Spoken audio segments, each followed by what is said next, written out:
Throughout her life, Sarah had always taken great satisfaction in being a cautious driver. At the age of 30, she had never been involved in an accident, she had never been issued a ticket, and she had diligently ensured that her son, Ethan, was securely fastened in the back seat at all times. On the other hand, she was sitting in her vehicle today on her way to pick him up from school when she heard the sound of a police siren behind her. This caused her heart to sink further. While she was looking in the rearview mirror, she saw that the lights were flashing, which caused her tummy to clench. As she came to a stop, her hands were slightly shaking as they were placed on the steering wheel. As the police approached her window, his countenance was obscured by the mirrored sunglasses he was wearing for the occasion. "How are you doing today, ma'am? I would like to request a license and registration," he remarked in a tone that was calm but strong. By the time Sarah handed over the paperwork, her thoughts were busy. It was impossible for her to recall any mistakes that she had made. With a firm tone, the officer said, "Did you know that your tail light is broken?" Sarah had a sigh. Despite the fact that she had been aware of the damaged tail light for many weeks, she was unable to pay the estimated cost of $600 to fix it due to her limited financial resources. "Well, officer, I am aware of it. On the other hand, I have not yet been able to solve it," she said, with a hint of exasperation in her tone, that this last month had been a challenging one. The law enforcement officer gave a little nod, but instead of giving a warning or a ticket, he made a statement that utterly took her, the woman, by surprise. "I'm going to need you to follow me to the station." The pulse of Sarah's heart skipped a beat. "Is it the station? How come?" Her voice became more panicked as she objected. "It's nothing more than a tail light," he said. "Please, ma'am, just follow me." And his tone made it clear that there was no place for debate. Sarah started her vehicle and followed the police cruiser, her thoughts racing with the many possibilities that may have occurred. She was afraid and confused. Was this some type of error on your part? Would she be taken into custody? Her gut instinct told her that something was badly wrong, and she was unable to shake it. While she was driving, she discreetly removed her phone from her pocket, pressed the record button, and then placed it on the dashboard. In the event that things went awry, she wanted proof. After arriving at the station, the officer escorted her inside, past the front desk, and into a room that was quite tiny and had a low level of illumination.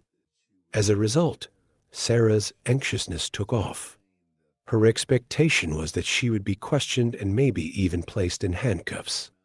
However, the officer actually shut the door behind her and turned to face her with a grave look. It was then that he said, "Sarah," his tone becoming more subdued, "this is not about your tail light." Stunned, she blinked her eyes. "What do you mean?" The officer seemed to be hesitating, as if he was being cautious with his comments. "We have been keeping an eye on a scenario that involves Daniel, who was once your spouse. It has been determined that he is being investigated for severe offenses. We have reason to think that he may have been illegally transporting things using your vehicle. Today, we pulled you over to determine whether or not you were engaged in the incident." Sarah's blood became ice cold. "Are you Daniel?" She was being dragged into some type of criminal inquiry by her ex-husband, who had been absent from her life for a number of years at that time. She said, "I had no idea," although her voice was trembling violently. "I haven't had a conversation with him in years. I swore to myself that I had no idea in the world about this." After giving her a brief examination, the officer gave a little nod. "We have faith in you. However, we need your assistance. We are getting very close to taking Daniel down, and he is a dangerous individual. We are able to utilize your cooperation to guarantee that he is held responsible, provided that you are willing to do so." The thoughts in Sarah's head were racing. Ethan, her precious and innocent kid. sprang to her mind as she considered the ways in which Daniel's actions may put him in jeopardy. She reflected on the life she had created for herself, one that was liberated from the turmoil of her past. And after that, she settled on a choice. "I'll help," she said with a forceful voice. "But you have to promise me my son will be safe," the officer indicated with a nod. "You have my word." After then, there was a frenzy of covert activities, secret meetings, and heart-pounding near calls that took place.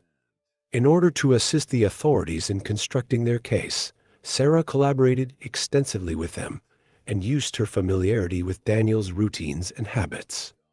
She continued to document every encounter and discussion during the whole process, as she was resolute in her efforts to safeguard both herself and her kid.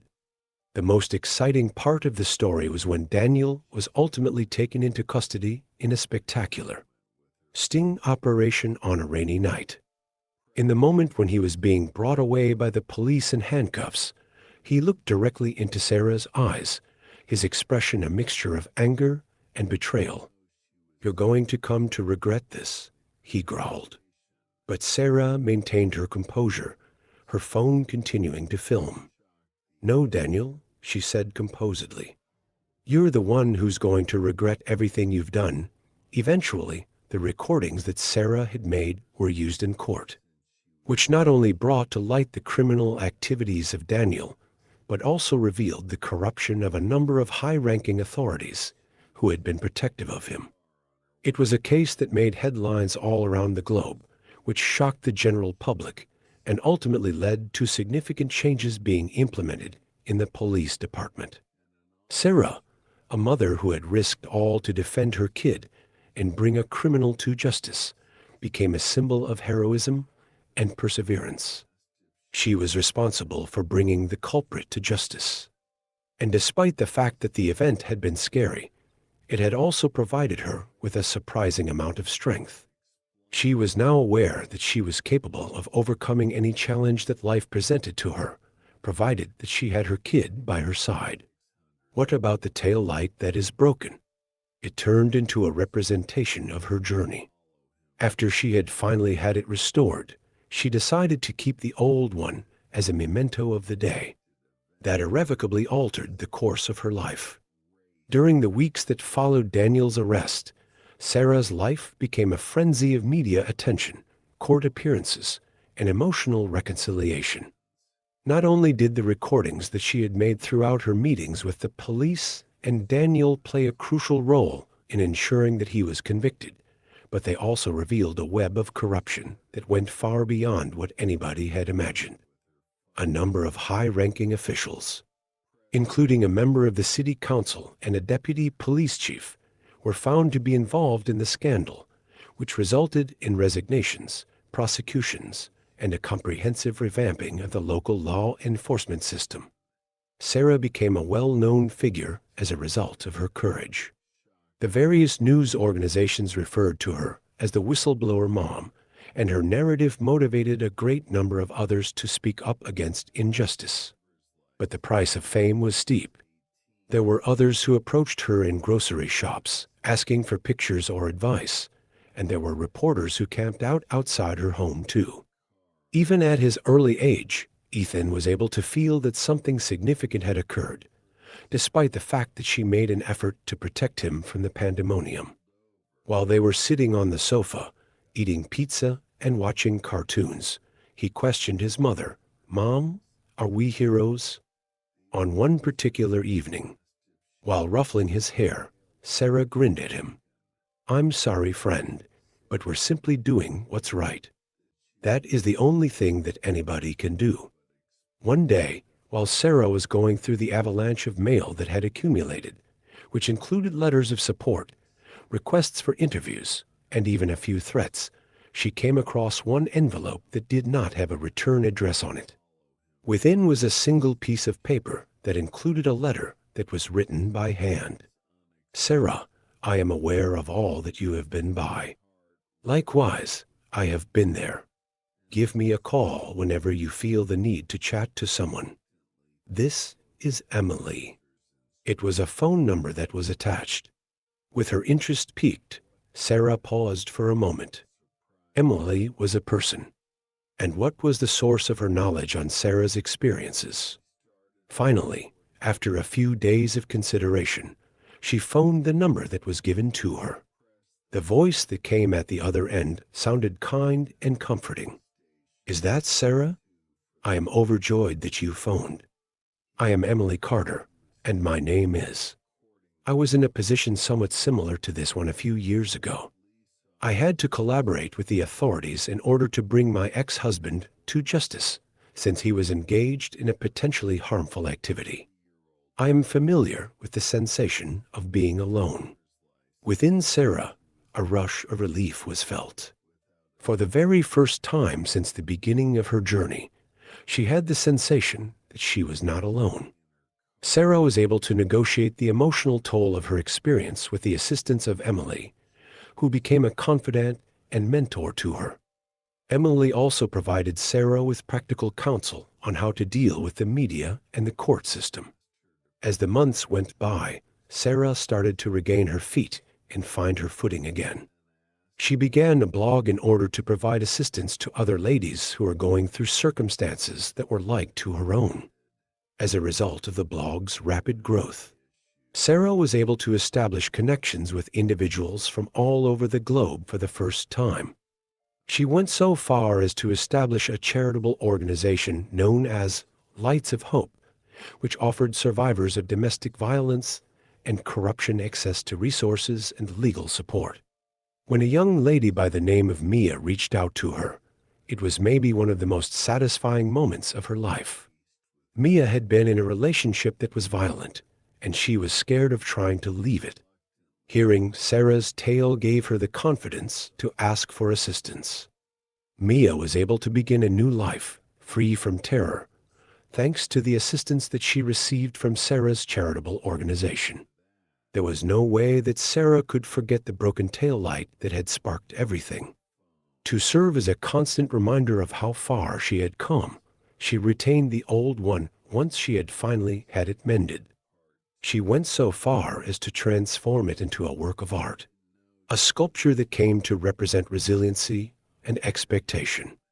After being shown at a local gallery, the sculpture, which was given the title Broken but Unbowed, was eventually put up for auction in order to earn money for her charitable organization. When Sarah was at the auction, she stood in front of a large gathering of fans, her voice remaining calm and powerful. "This taillight is a symbol of a point in my life when decisions may have been made that would have led to a totally different outcome.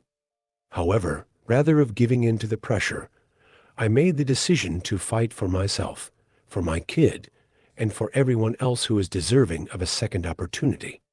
I am grateful that you have faith in both who I am and the job that we are doing." In the years that followed, Sarah's life had undergone a transformation that she could never have conceived of. She had become a prominent champion for the reform of the judicial system, a speaker who was in high demand and a source of inspiration for a great number of people.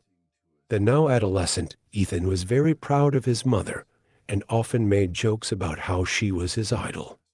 There was a particular occasion when Ethan looked to her with a serious expression on his face as they were sitting on the porch watching the sunset.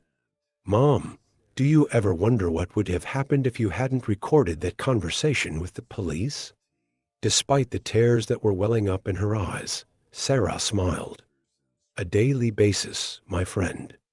On the other hand, I believe that everything occurs for a certain cause." During that particular moment, I realized that even in the most difficult of circumstances, we have the ability to make a difference. And it is a lesson that I will remember for the rest of my life. Sarah was overcome with a profound feeling of tranquility as the sun descended below the horizon. She had overcome her worries, battled for justice, and constructed a life that was full of love and purpose, thanks to her efforts. And despite the fact that the path that lay ahead would surely be fraught with difficulties, she felt certain that she was prepared to confront them, taking things one step at a time.